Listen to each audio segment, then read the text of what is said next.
Hello, and welcome to another newsletter from Construction Programs and Results. I'm Michael Stone, and I will be sharing our newsletter with you. We are working towards the end of the summer, and that means we need to start thinking about the year-end stuff. The biggest year-end stuff that I can think of is going into November, December, January, and February with no work on the books. That is most often caused because contractors do not do a decent job of marketing their companies during this time of year. You need to post your messages one full job cycle ahead of when you need the business.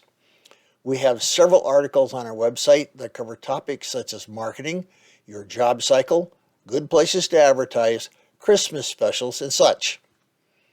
Spend some time reading and make sure that you market your company so you don't get bit by the no business bug.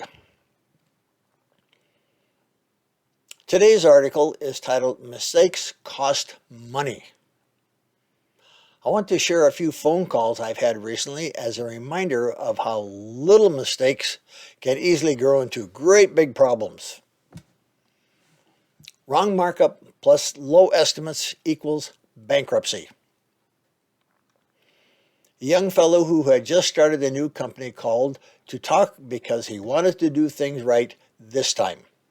The first go-round ended in bankruptcy, and he didn't want to make those same mistakes again. As the call went on, it was clear two things took his first company down. He did not charge enough for his work, and he trusted his estimator to build accurate estimates. Now, I've talked a lot about charging enough for your work. It's the reason that most construction-related companies fail. I hear from remodeling contractors who are charging cost plus 10 and 10, cost plus 20%, and some even as high as a whopping 30%. And they don't understand why they're not making any profit.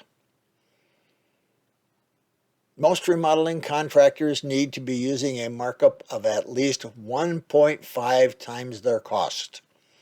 If they read Markup and Profit, a contractor's guide, they'd understand why and would start charging more for their work immediately. When you don't charge enough for your work, your business fails and your family suffer. Making a profit on each job isn't optional, it's required. This young man was using a 30% markup, estimated cost times 1.3, and his estimator had no idea in the world what his error factor was. He kept estimating jobs and they kept selling and building them at a 1.3 markup, and no one bothered to check how close the estimates were to actual cost. Every estimator needs a feedback loop that tells them how close their estimated cost is to the actual cost when the job has been built. That feedback loop, called job costing, provides an error factor that needs to be added to the future estimates.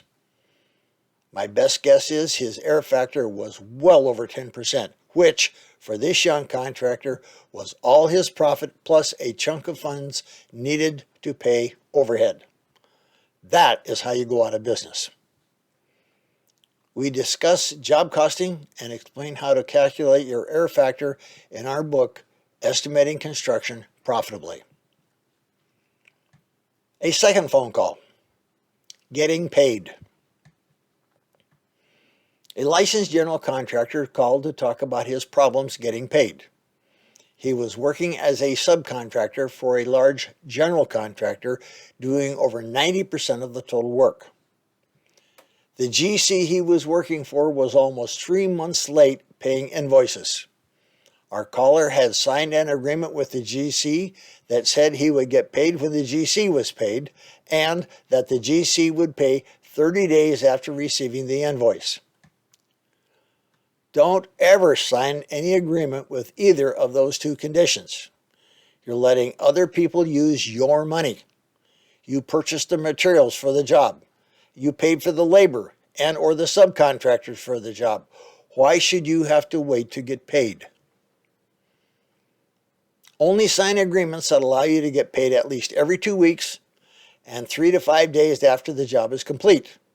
You shouldn't have to send invoices. Your payment schedule should be in your agreement, And if they won't agree to pay you on your time schedule and you agree to a one-sided payment schedule, you and you alone are to blame for your cash flow, and you will lose.